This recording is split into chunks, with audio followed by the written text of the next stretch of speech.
Hi, welcome to Big Fellas, the Weight Loss for Men podcast. How you doing, Mark? I'm good, mate. How are you doing, Darren?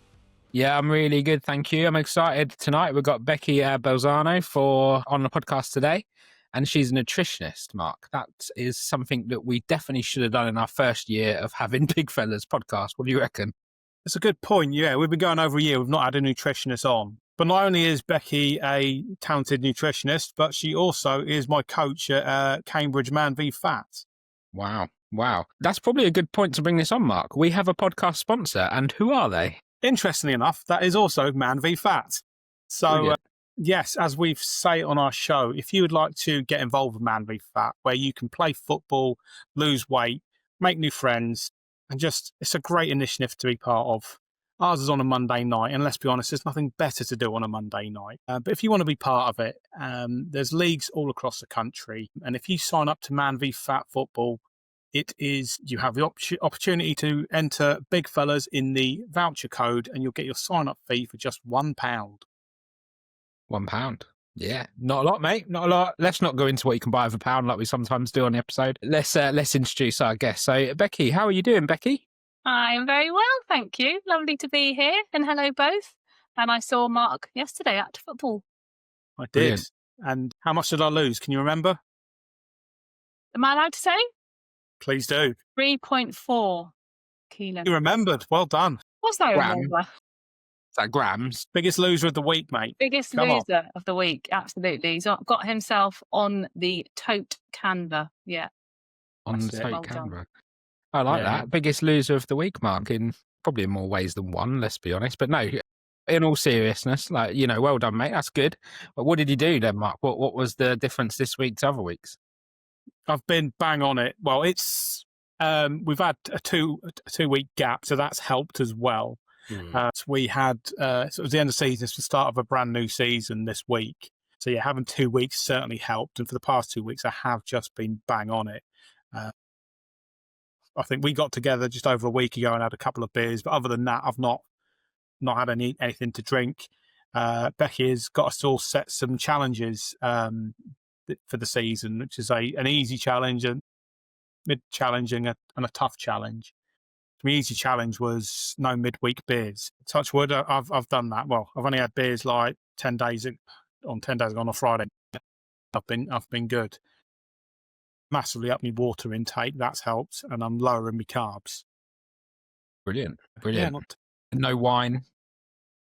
I assume that really means alcoholic drinks. Like you can't go and smash a couple of glasses of wine in the evening. exactly. Yeah, no, I'm not really a wine drinker, anyways. Yeah, I've been well, but yeah. So welcome to the show, Becky, and we're delighted to have you on. Thank We also you. want to talk about your sort of work as a nutritionist, and we also want to talk about your work at Man v Fat. Where do we begin? So, tell us about your job in nutrition. Let's start there. I think that's what we really want to talk about. Absolutely. Yes, absolutely. So I guess I've always had an interest in food, eating food, making food, talking about food, and I've always had an interest in people. So I worked for a long time with HR teams, had my own food business previously to this. And I suppose I got to the point where not only was I thinking about my own health, but I was also thinking about the health of the customers that I serve, and also the performance of the team that I was then managing. So we had a team of about 20, and we had a deli, bakery, and a cafe. And I then was qualified as a coach, and I found out that the coaching went really, really well with understanding why people do things. And so I was at this point where I was thinking, well, what can I do that mixes food and coaching, two things that I really love, and nutrition? And so that's kind of led me down that path. And now I amazingly get to combine both worlds. So I can kind of understand the corporate pressure. I've also done lots of work in big corporate organizations like Savills and Warner Music and M&S, delivering training and kind of helping people to learn. And so I know that corporate pressure and running a business, but I also now know how our brains actually respond to what we're eating, our nutrition, how it impacts our energy levels, how it impacts our mood, how we relate to people around us, how it impacts our stress and our sleep and all of that sort of stuff. And so I can help people build health that actually impacts their performance at work, but also the people around them, which is what I really love. And there's a kind of bigger purpose, I suppose, to it as well. I am really keen on supporting the environment. So if people are eating in a healthier, more sustainable way, like regenerative farming and whole foods, that also has a positive effect on our planet as well. So that's my kind of bigger purpose. And then there's things like the NHS. So I feel like it's a win-win-win.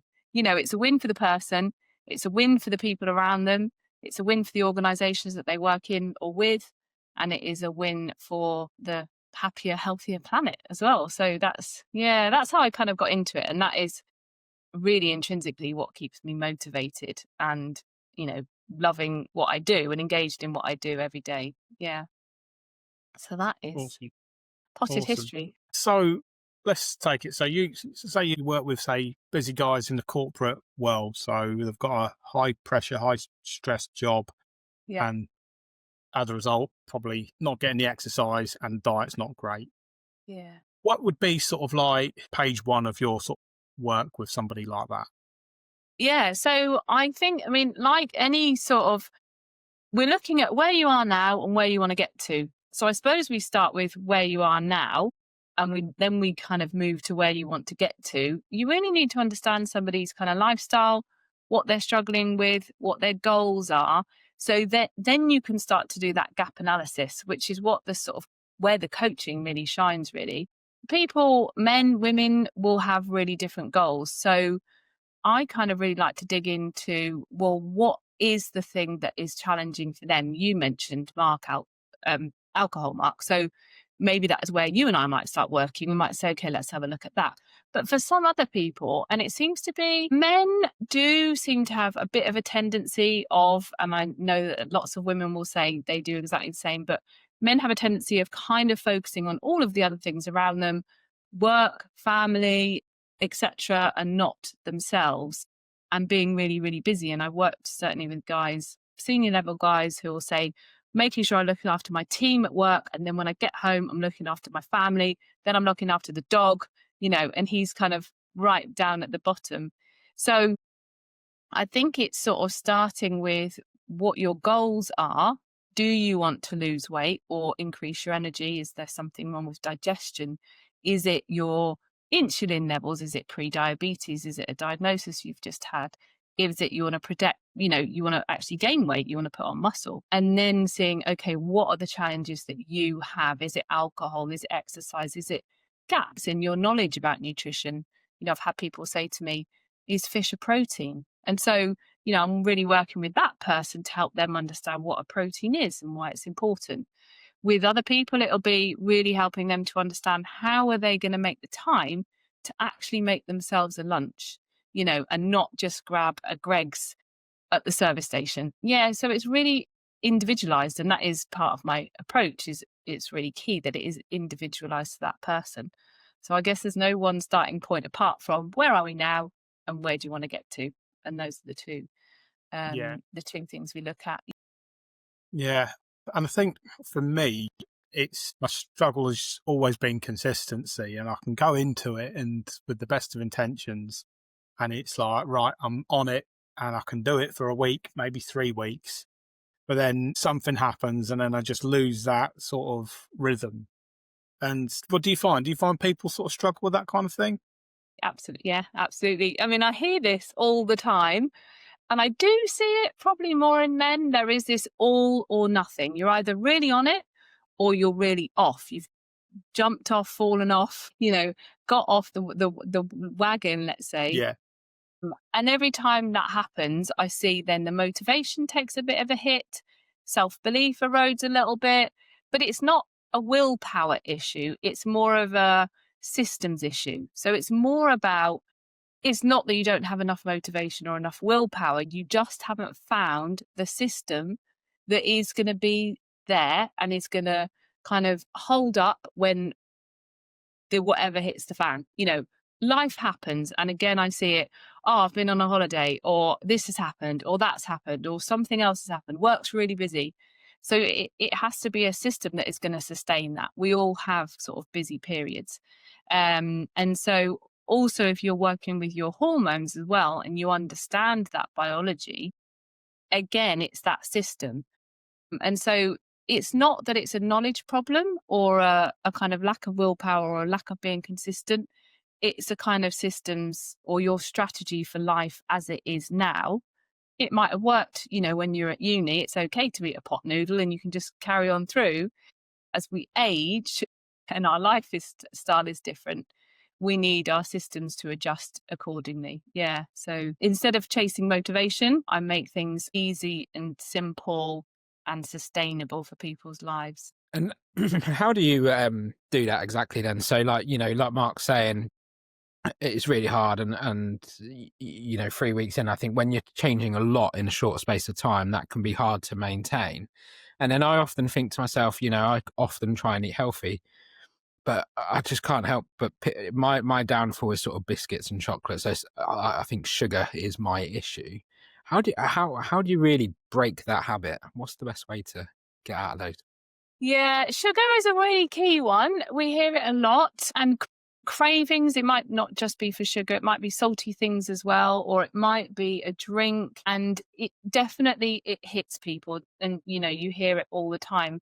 It's not about weakness. I think if you look at cravings differently, rather than saying, I've given in, I'm weak and whatever, it's about communication. So a craving is essentially your body's way of telling you that you need something. Now, in the case of somebody with ADHD, perhaps it is that your body, is looking for dopamine, and we get that from food. So you might be naturally kind of seeking out dopamine to help you regulate with dopamine.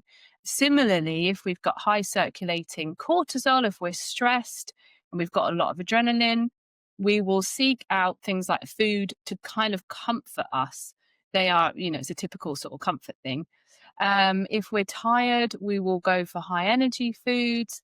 If we're bored, again, it might be dopamine. We might go for that. If we're stressed, we might go to alcohol, maybe to relax, because the first part of alcohol does relax us. If you look at the kind of biology behind, actually, it doesn't really relax us. Actually, it's more of a stimulant and it can stop us sleeping. But so the thing with the cravings is not what I'm craving is biscuits and I haven't got any willpower. It's why, what's happening? What is my body trying to tell me? Am I tired? Am I hungry? Am I bored? Am I stressed? And then again, going back to systems, we need a different way to meet that need rather than food or alcohol. So if I'm stressed, I need a way to relax. Maybe I need to talk to somebody or go for a walk or go for a run. If my dopamine is low, again, I need to do something to raise my dopamine or re-regulate my system. So I think it's sort of thinking like you can keep a food diary. I asked some of my clients to keep a mindfulness diary. And even if I say to them, look, you don't even have to write it down, take a photo of the food, send it in a WhatsApp to me with one word, and you will always see tired, stressed, irritable, bored. You won't really ever see hungry, so it's then fixing that need. It's why am I eating that thing? And yeah, the food fixes it for about, I don't know about you, 10 seconds. And then you're still kind of stressed, bored, tired, whatever it is. And the sugar will give you that quick sort of hit of energy, won't it? And your body will respond with the insulin, then puts you into fat storing mode. You might then get too much insulin, so it brings your blood sugar right back down, even too low, and then you get hangry, jittery, slightly agitated, and then you reach for that next thing. And so that insulin roller coaster can actually cause us to feel more stressed. And then what do?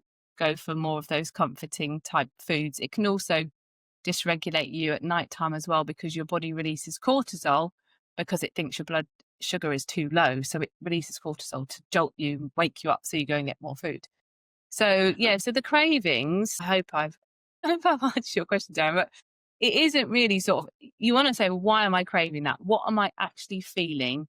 And how can I tackle that in a different way? What do I really need in this moment?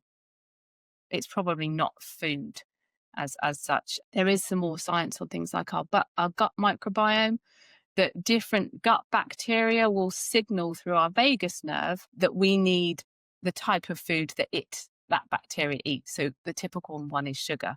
So if you're eating a lot of sugar, you're feeding that colony. That colony shouts louder and louder. It sends a message to your brain to say, I need more of that. There's also another bit to this, that if we're not eating the right nutrients, say we're eating pot noodles, all day, your body is kind of registering that food is going in, but it's not registering any of the nutrients that it needs. So it's then saying to you, okay, I haven't really had everything that I need. Put some more food in. I haven't really had everything. Give us some more. I haven't really had all the nutrients I need. And so you're just sort of putting more and more food in, because your body and your gut is still kind of saying, well, we're not really getting what we're not really full. We're not really feeling satiated. And sugar also has a really addictive quality to it. So sugar in particular will light up the same part of the brain as things like cocaine and alcohol, those sort of class A drugs. So it's quite a tough one. They're pretty strong, aren't they? But a craving will only really last a few minutes if you just sort of sit with it and ride it out. It doesn't actually last that long. So you can often go, yeah, I can feel it. It's a bit uncomfortable. I definitely want something, but I am going to think differently. I'm going to behave differently, and I'm going to start rewiring my brain that this is not how I respond to that craving. I go and do something differently instead. So we've got neuroplasticity, so we can rewire our neural pathways as well, which I think is really cool. I think that's it's a really good point, because my issue is, if I pick up the biscuits, and I hear this so often, certainly with guys, as soon as you pick up and you have a couple, before you know it, you've eaten half a pack, and then you're like, sometimes you might even finish the pack, and I suppose that's that sugar working. But then I often think to myself as well, and you sort of did touch on that in the end, that the problem is, when you're overweight, is that you've sort of compounded that into a bit of a habit then, haven't you? You've made those bad choices into more of a habit. So when you're on it, I often think to myself, I wonder, I think half the challenge is not only to make the better choices, but then to break that habit as well, because maybe you've been doing it for years. Yeah, absolutely. The habit is that kind of almost unconscious behavior then, isn't it? And that is because those neurons are wired like that. We have hundreds of habits. If you think about driving, you could drive somewhere probably and get there and go, God, I don't even remember actually driving there. It's so unconscious, isn't it? And so we can unpack that or unpick it with the science that we use to form habits. We can reverse it and break habits. So there's kind of, and I teach this in my kind of habit forming, habit breaking workshops, there's sort of 5 key elements to making or breaking a habit, that if we use that criteria, we set ourselves essentially up for success of either breaking it or making it. And this is from the work of people like James Clear, Atomic Habits, and BJ Fogg, and all of the kind of the behavioral specialists. Dan Pink, I've read a lot of his work about intrinsic motivation. So breaking habits, you need to make something very unattractive, unautomatic, unaligned with your value set, difficult to do, create friction between you and the thing. So a great example is like, sorry, I'm going to pick on you again, Mark, but not having the beer in the house. So you've made it quite difficult then. It's not automatic to go to that cupboard and take that beer out, click it open and drink it. You then have to sort of think about it. Oh gosh, I'm going to have to walk to the nearest whatever, making it unaligned with our values, who we are now. If I say I'm a CrossFitter, I'm probably not going to smoke, because that is not a value that goes with that identity.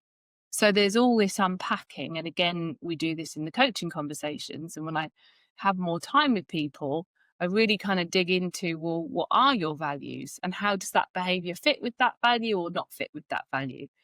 And then just sort of removing habits, that go together, like a pint and a cigarette or a tea and a biscuit. We can detach them as well. And so we make it harder. And the neural pathway does change. It feels a bit weird at first, or it's not our usual easy way of thinking. If I ask you both to cup your hands and you cut them naturally like that, and then I say, okay, uncut them and do it differently, you're like, oh, that feels a bit weird. And it's just because those neurons don't go together. But if I said, okay, do that, 10 times, you start doing it and those neurons start to fire together and you're like, oh, actually, that actually does feel quite normal now. I'm literally doing it now. And it so, does feel weird. Yeah, it feels weird at first. And so if you change a habit of like a cup of tea and a biscuit, it will feel a bit different at first. But if you know that and you know the biology and the science behind it, you're expecting it. We make things very attractive to do. So we make bad habits unattractive and we make the ones that we want to replace attractive. So we give our brains a treat or a pat on the back or a well done, or a sticker or whatever it is. And our brain gets the dopamine hit and attaches it with that behavior and then wants more of that same thing. So we just undo that with the breaking of the habit. But you mentioned something actually, Darren. Importantly, you said, when you try and do everything all together, actually, it's really hard. I and Mark will probably agree with this. I'm a real proponent of making it as simple and small as possible. Do not try and give up smoking, drinking, change your diet, start a CrossFit session and weights all in the same week. You're really not setting yourself up for success. So I say to people, if it's a new hydration habit you want to do and you want to drink 2 litres of water, start with 1 glass of water in the morning by the bed. Achieve that. So your brain gets, this is what I do. This is a habit. It's a new pattern. It's easy. I can't lose at this.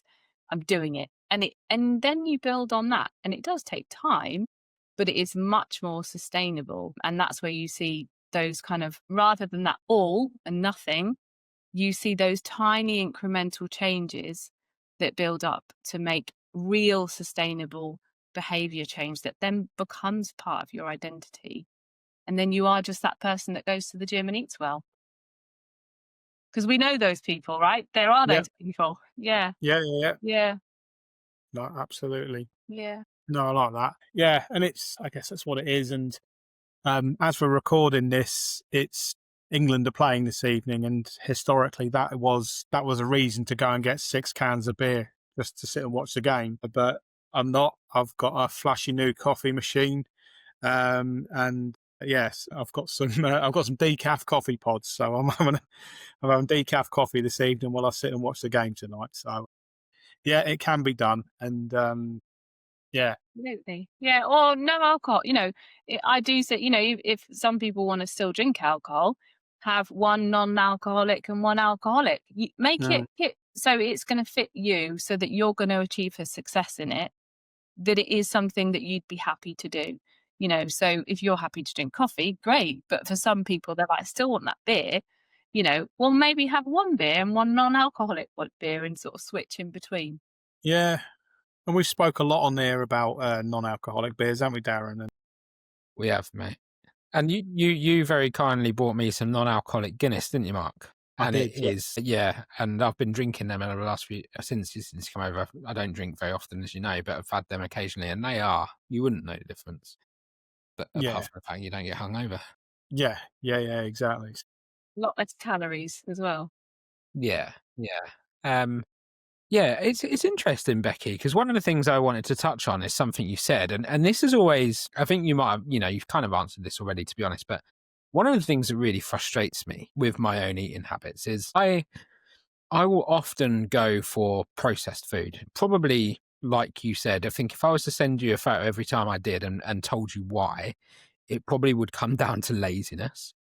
But I enjoy far more a nice all-round meal, meat, veg, a healthy meal. And yet, for some reason, often still tend to go for the foods that aren't so nutritious. And yeah, it's something that maybe I think we do, well, certainly I do very unaware. So, 2 children, 2 jobs, life is crazy. And it is, without making excuses. Yeah, I don't know. I've never known why that is, because I think a lot of men, if you said to them, what's your favourite meal? They'll either say 1 or 2 things. They either say steak or Sunday roast. And with both those meals, they would probably have their side of veg with them as well in quite a decent portion. And yet we don't tend to eat like that very much at all. Yeah. Strange. Yeah. It is. I mean, I think I can hear you kind of answering your own question. It's because it's easy, isn't it? You're busy. It's easy. So our brains will seek out the easiest route to fix a problem. Now, your current challenge in this scenario is, I'm really busy. I've got some kids. I've got some jobs to do. I'm hungry. What is the thing that works quickest in this scenario? It's a takeaway pizza, for argument's sake, right? So you've got kind of one strategy and a strategy that works well for you in that challenging problem. So you've possibly not tried loads of different strategies, and it might take a little bit of time to set those up.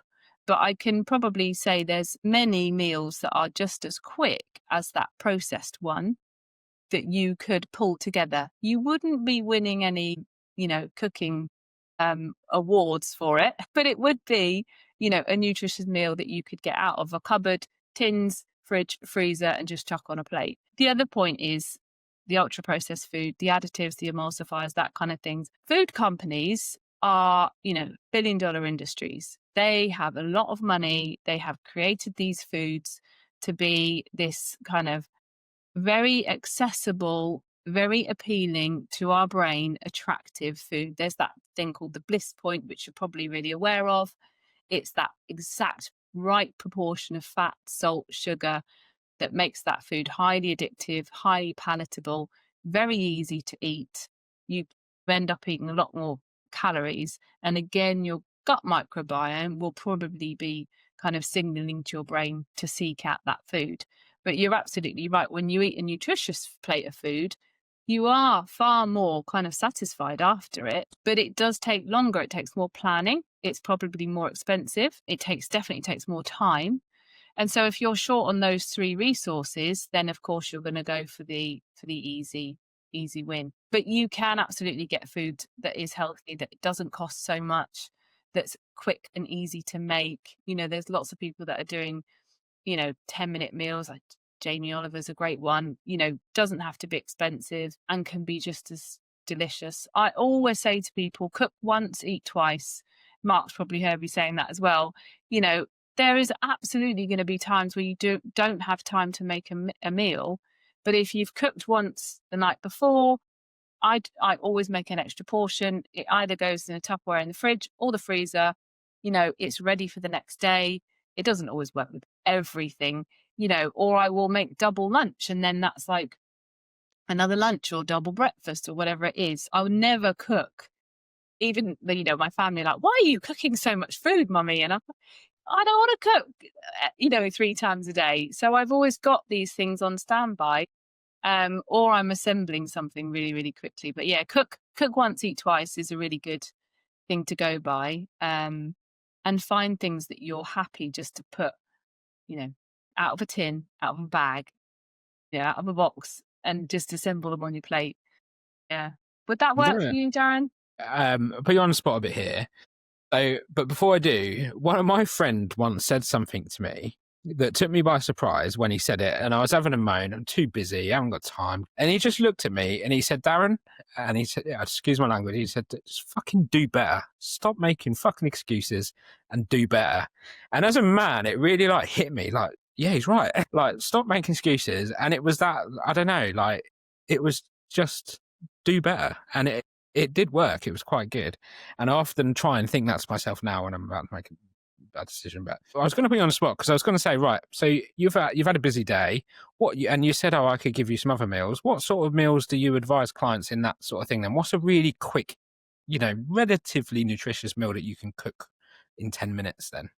Well, you don't even have to cook. I mean, I empty a tin of tuna onto a plate. I cut up a tomato or an avocado or take some salad out of a fridge, and I might put some beans, chickpeas, or slice of Rivita. That is essentially my meal. And if I've got sauerkraut, I might put, it's not everybody's favorite, but there's so many things like that once okay, I need a protein, complex carbohydrate, and some veg, and you kind of free yourself from having to create a traditional cooked, lovely looking meal. And you say, this is fine for now. I'm back to back with meetings. You can put anything on a plate. So, you can put peanut butter, carrot, and a piece of cheese. You just need a protein, carbohydrate, and a thing. But I think other really simple things are things like stir fries. They're really quick and easy. Frozen prawns in the fridge, frozen vegetables, really quick and easy. Pulses, really quick and easy, especially tinned ones. And you can essentially just kind of tip it all into a saucepan. You can have a very kind of chunky pulse-based stew or curry. Those are also really easy to do. It doesn't have to be chopping loads of veg. You can get nowadays, you can get loads of frozen chopped veg, or you can just kind of use ones that come pre-prepared if you're happy with the packaging and things like that. But yeah, it's more kind of assembling, I think, rather than cooking. And then I do go to the time, I will take the time, maybe on a weekend, I've got more time to make a lovely curry, something that takes a bit longer, or a roast, or a biryani is really nice. Just put everything in a pan, essentially fry a little bit, rice, put it in the oven. And it just, the cooking time also, I think, if you're at home, many of us work from home now, and you can put something in the morning or early, like in your lunch break, put it in the oven, and then it can just last. It's not so time consuming. You don't then hit sort of 6 o'clock and think, oh my goodness, I've got to spend 2 hours now cooking. You kind of started it already. Yeah. So, or buying things like the stews, like the sauces that go with things. Yeah. Would you try any of those, guys? Yeah. Or would you assemble on a plate that had protein, carbohydrate? I'll tell you what I did last night. Yeah. I'll tell you what I did last night, Becky. And something that I've often done, which is part of my downfall, I think, is if I've had a good week and I've lost weight, I'm like, I deserve a treat, which is ridiculous, really. And bear in mind, on my way home, I drive past 2 Chippies and 2 McDonald's. And so the thought was toying with it on there. But I chose not to. And like I said, you get to a roundabout just like 5 minutes from home, and there's turn left, you can go into Mackey's, turn right, head towards home, and there's a Morrison's just on the way home as well. And I just dropped into Morrison's and I picked up a ready-made Caesar salad and I picked up some chicken breasts, and I thought, I sod it, this is what I'm going to do, and I'm going to have that. One, it was cheaper. 2, it's just as quick as picking up a Mackey's. And I got home, and within 5 minutes of walking through the door, I had a plate with my Caesar salad all mixed up and my chicken breast chopped up on top of it. It can be done. And I think something that were talking about there, we probably shouldn't beat ourselves up about like midweek meals being sort of like, being slaving over a stove all afternoon or for a couple of hours. Like I said, just whack some bits and pieces together. As long as it tastes all right, we're all happy, aren't we? Yeah. And I think I'd pick up on another thing, Mark, that you mentioned there. I deserve a treat because I've eaten like this all week. I think I would challenge you to think about what is the benefits of eating like that all week. To me, the treat, if you need a treat, you're kind of depriving yourself too much and you need to find something more attractive about eating a healthy diet. But B, it's the treat. The reward is I feel really good about myself. I don't feel guilty that I've eaten rubbish. I'm sleeping better. My digestion is better. My energy is better. I'm in a better mood. That for me then becomes the treat. It's a bit of a mindset thing, as in a bit of a shift in thinking of, do I really need a treat for treating my body really well all week and eating all the right sorts of things that make me feel good? Yeah. Does that make sense? And if it's really too grueling, then I would say cut back a little bit so that you are making things that you enjoy. Do exercise that you find really fun or really enjoyable. Eat foods that you really, really like. If you really love berries and, raspberries and blackberries, then have them. Make your food really delicious so that you don't feel like, oh my goodness, this is awful, because you won't sustain it. Yeah. Yeah, but I said I was able to do it, and it's. Yeah. I think. Sorry, I saw it. I'll say it. I was talking to my girlfriend, and we haven't mentioned this yet. I've got a new girlfriend. Isn't that right, Darren? Yeah. She's lovely. We'll go live on that on the podcast for the first time. But yes, and that was it. Part of the conversation was, and it was like, oh, I could have this, and she said, well, look, you've done so well. Why would you? You know, I think that was it. And she said, well, your reward is you've lost 3.4 kilos. Yeah. That's the reward. And let's celebrate that, but don't celebrate that with a kebab. Yeah. Yeah. Maybe it's like, I don't know, I wouldn't say loneliness, but sort of sometimes in that situation, I wouldn't have sort of spoken to anyone, but I spoke to her on my way home just to sort of tell her I'd sort of lost the weight and that. And she was like, oh, that's really good and everything. And it was like, well, what should I do to sort of celebrate and everything? And yeah, so then the conversation, she was like, well, look, just, you don't need that. It's not going to help you. So yeah, thankfully just having someone in my corner and a cheerleader sort of backing me was like, no, you don't need to. So, and that was probably the difference, I think. Is it strange how, you know, we've both had an issue of weight, Mark, and we would both go to, I need a reward, and that reward should be food. Like, you know, you could perhaps buy yourself something that you've wanted around the house or something non-food related as a little reward for yourself, and that would probably be quite good. Yeah. It's weird how we both, because I would as well, mate. I would go straight to, I've been good, I'm going to go and get a Chinese or something, which is crazy.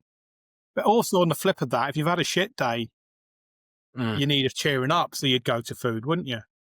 I remember in my early 20s, I got fired from a job, and the first thing I did was go and have a Mackey's, and I was like, because what? And I think it's probably cultural, isn't it? We think when we're kids, and I noticed I did it as a parent, my son would fall over and graze his knee, I would give him a biscuit. So I'm already setting up that neural pathway that when you're hurt, you get food. So I did, you know, I became a bit more quite quickly aware of that. And so then it would be a hug or something else or a distraction or whatever. But we do kind of, that is a bit of a default, isn't it? And also a celebration is often a food related thing, but it's just sort of finding different ways of comforting ourselves if we're feeling hurt or upset or physically hurt, rather than, you know, go to food and or celebrating. Yeah, I think it's similar in, you know, alcohol. You know, you'll hear about people that I could talk about alcoholics, and, you know, I have an alcoholic in the family, but, you know, he would say, yeah, you know, really sad, I'd have a drink. Something to celebrate, I'd have a drink. Hot day, I'd have a cold beer. Cold day, I'd have a warm brandy. Such and such day, there was always, you know, there was always the reason, wasn't there? There was always the excuse to turn to that thing. And so we have a similar pattern with food.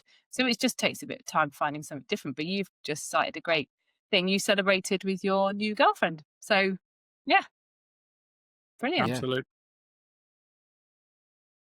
I'll tell you the other thing I was thinking whilst we've been talking, and this will cut. I think this is something that I might do after football, mate, as well.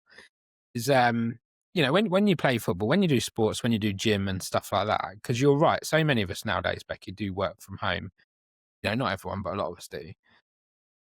I need to go and get a new slow cooker, I think, because you can cook some really good, healthy, nutritious meals in there. And I think sometimes, Mark, because I've noticed that that's started to sneak into me. Well, you know, I've finished football, it's getting late, I'm just going to grab something on the way home. I think a slow cooker is a good, you know, because if you cook the meal, it's at home and it's waiting for you. You don't want to waste it, do you? So it's that bit of incentive and some decent slow cooker meals there. Yeah, best thing about slow cooker, though, is when you put it on in the morning, you come home in the evening and the smell as you open the door. Yeah.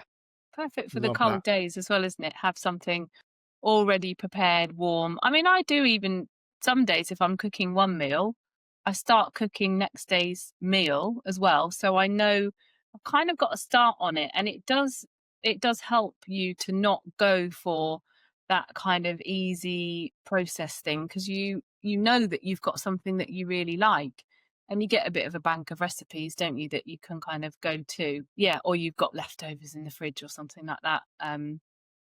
Yeah, just trying to find the things that you like and you'd be happy to take out of the freezer, rather than the pizza or the McDonald's on the way home. Cool. Easy. I feel like we should move on to a bit about Man v Fat, Becky. Yeah. Like I said, you are my Man v coach now. So how did you get into Man v Fat?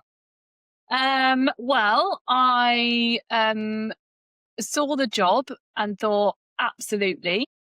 I do work with a lot of women, and I do like a women-only leadership program, and I've done in the past things like Weight Watchers and Slimmers World and all this sort of stuff. And I had noticed, gosh, there's really not much out there for men. And this is really nice that this is something that's specifically for men. Women seem to have a lot more option. There's classes, there's women-only gym, there's, all of this stuff that is designated for women. So, and I just really loved the idea that it wasn't just sitting around and talking about it, because I think some of the groups that I've been to are kind of just sitting and talking, and I like to do something as well. So I really love that combination of, well, they're actually going and playing a game of football. They're not just talking about doing exercise, they're actually doing the exercise. It's obviously got the mental health element to it as well.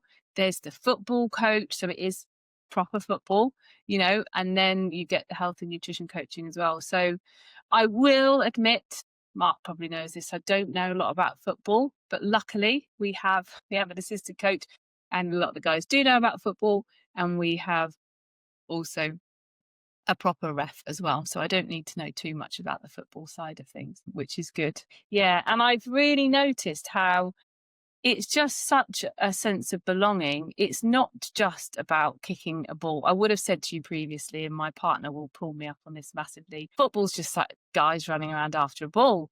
And it's so much more. It is the whole huge sense of belonging that you get. And I know from working in, NHS teams and wellbeing organisations as well, I've worked with the fire service and the NHS, that part of mental, emotional well-being is not being lonely or having this sense of belonging. Loneliness is really, really bad for our mental health.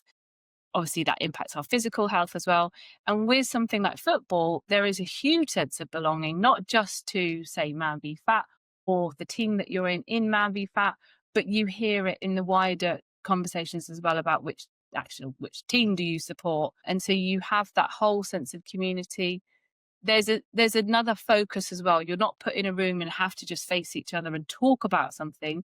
You've got another topic of conversation as well, which really helps to kind of start the conversations and make people, even if they don't want to talk very much, they don't have to, because you're playing football. And so I think there's just so many elements, and we probably haven't got time to go, touch on all of the fantastic things about it, but there's all those elements that just makes it really work, and you can see that it works. And I think, having that for guys, it has a ripple effect then on the people that they go home to and the people that they work with. And so that is another part of it that I really like, because I'll hear people say, so I was speaking to my wife about this, and I was talking to the kids about this, and or I was speaking to my mate, and so it does impact everyone around you. So yeah, I think it's a really fantastic and very accessible, because it's half an hour of football. So for people that are not that fit yet, or they've got an injury, or they just want to play, they're just getting back into it, they can kind of come in and just do that half a game or half an hour. But the guys that want more, they also get an opportunity as well if they want an extra game. So I think it's got something for everyone. And you'll probably agree, Mark, the variety of different kind of walks of life and types of people and age and demographic in Man v Fat is huge and varied as well, isn't it? Yeah, very much so. And you can see that in our league, especially all ages. We've got a father and son playing in our team, for example, which is a great touch. So big up to James and Danny. I know James is listening. So but yeah, no, it's great. And I've liked it a lot, especially because I've been in the Peterborough League for 6 years. And it's quite refreshing coming over and just seeing how it's done differently. I've really enjoyed it since But it's a great league, and I've really enjoyed it since coming to the Cambridge League. And sorry, that. Don't think this has ever happened before, mate. Yeah. Let me ask a question about the Cambridge League, mate. Yeah, go for it. Cool. So how many teams do you have up at the Cambridge League at the moment? So now we have got 6 teams. They've all got between 7 or 8 players in each team. Yeah. And is it 6 aside that you play up there, down there? I suppose for me. Yeah, it is. And unless sometimes they will go off track and they'll decide they're going to have a 7-a-side game. Yeah. it's six-a-side. Yeah. So there's enough people, if somebody's off or Yeah. if you want to borrow, they can go on another team. And you can tell at this point, Darren, I don't know a great deal about the format of the football. That Do you was the know what? point I was. I was actually thinking to myself that it's not. I don't think that's necessarily a bad thing because, like you say, look, as long as the assistant coach knows something about football, I think you're all right. Yeah, someone else organises all that for me. Don't worry, it's all sorted. Yeah. Very efficiently, not by me. But let's be honest. First and foremost, it's a weight loss program, right? That's the most important thing. It don't matter whether you win on the field or not. Of course, as men, we all want to. We get that. But it's a weight loss thing, and yeah, it's actually quite unique. I think having a nutritionist there as your head coach is probably quite powerful. And how are you finding it, sort of, with your nutritionist background, with your experience and stuff? How are you? What do you think to Man v Fat? I know that puts you on the spot. You can't. I think it's great. It's a really great approach, and they've got loads of resources on the website with things, nutrition things. There is a push to help people understand their nutrition and to try, different meals and things. We do challenges, so I'll sort of set the guys like, increase your vegetables, or look at making a kind of takeaway into a healthy dish, or understanding kind of your goals. We did a goals one recently, sort of understanding what behaviors you're going to change. But yeah, you're right. It is a weight loss club first. The football is secondary, but that doesn't mean that we don't take it seriously. So we have the league, we have cup games. You get points for tracking, you get points for being there, you get points obviously for weight loss, depending on, it's kind of if you've lost this much and that much. We track people's percentages and things like that. I also look at things like height waist ratio as well, because I think it's a really important metric. So I'm kind of teaching the guys about the other kind of things that they can measure. Body fat percentage, which is also really impossible. Any of them that are taking the GLP ones, making sure that they are also doing weight training and weight bearing exercise for bone density and things. So yeah, we do cover all of the aspects of health. Really, it's the emotional, mental, physical health too. So Just a it's quick fun. question, Becky. Yeah. Just a quick one. How do you measure body fat percentage? I've heard it mentioned before and I've always been curious. Yeah, there's a few ways. So you can do calipers, which is kind of pinching, your fat. I don't know if you might have heard, my mum used to say this, if you can pinch an inch, there would be this kind of sentiment or idea that you can feel, so that's a caliper measurement. And so like an experienced PT or, would be able to do that. You can get certain scales. Most gyms will have scales that do a body fat percentage. So it's just a small electrical current that will travel at a different speed, whether it's traveling through bone, muscle or fat. And so it can calculate your body fat percentage. And for men, healthy range is between 22 and 32. Sorry, that's for women. For men, it's between 12 and 22. I think it's that range, but I can check that out exactly. And so you'll look at things like BMI can be a bit misleading, because if you think about, say, a rugby player, his BMI is going to be quite high. And so it's a bit of a misleading metric sometimes. But the ratio of waist and height needs to be less than 0.5. That's another really good metric. But the body fat percentage, so scales will do it, or calipers. If you get like a PT or somebody who's got a set of calipers, they can pinch all your, it's not very elegant, but they can go around and pinch different parts of you. Yeah. It sounds horrendous, to be honest. Yeah, it's not my preferred method. I'll admit that. But most of the gyms have those, or somewhere like Boots will have a scales that you can jump on and you can have a little look. There's also companies now that do bone density scanning, so you can get that information as well. And your doctor will do things like they'll do BMI. Possibly some doctors, I think, might do a body fat percentage. And then you might go down the route of other metrics like fasting blood sugar and things like that, which are also really important. Insulin is another one that is not that far off being developed. You'd be able to get an insulin test as well soon-ish. I think that we're about 2 years out from that. And that will be one of the key things that they look at in terms of, is your body in a kind of fat storing mode or a fat burning mode? Excuse me, cough. Yeah, loads of, I like the data, lots of interesting data to collect. Fantastic. Awesome. I think we'll round up there, Becky. It's been great to have you on the Big Fellas podcast. And so it's been great to be part of the Cambridge League again. Like I said, I was part of the Cambridge League 6-7 years ago when it first started, and it has come along a long way. And so it's great to be back part of that. And yeah, I'm really enjoying it so far. So Brilliant. long And way. you're making great progress, Mark. Thank you. Well, thanks for coming, Becky. We really appreciate it. Yeah, well, if you've enjoyed this, Becky, if someone's been listening to this and they've really enjoyed what you're saying, how can they find out more about the nutritional side that you do? Yeah, I always say, give me a call, book in a discovery call with me. It might be that I'm not the right person for you, but if you go onto my website, which is Becky Belzano Coaching, it's very easy to remember with my name, .co.uk. You can find me on there or on LinkedIn, and anywhere on there you can book a call in with me, because I think it's really important if you're working with somebody, a health and nutrition coach, that you're able to talk to them and get along with them and you like them. You think, actually, I could work with this person. So yeah, more than happy to have a call with anyone if they want any more information. And likewise, if they want to ask me about Man v Fat as well, more than happy to always chat to people about the club and about how to join and what it's like. Similarly, I think some of the players would be more than happy to have a chat too. So you can get that real male perspective, because obviously I'm not a man, but they will sing the club's praises, like, no doubt. Well, thanks for coming on, Becky. Thank you for everyone who's listened today, and we'll look forward to seeing you on the next episode. Thanks so much, guys.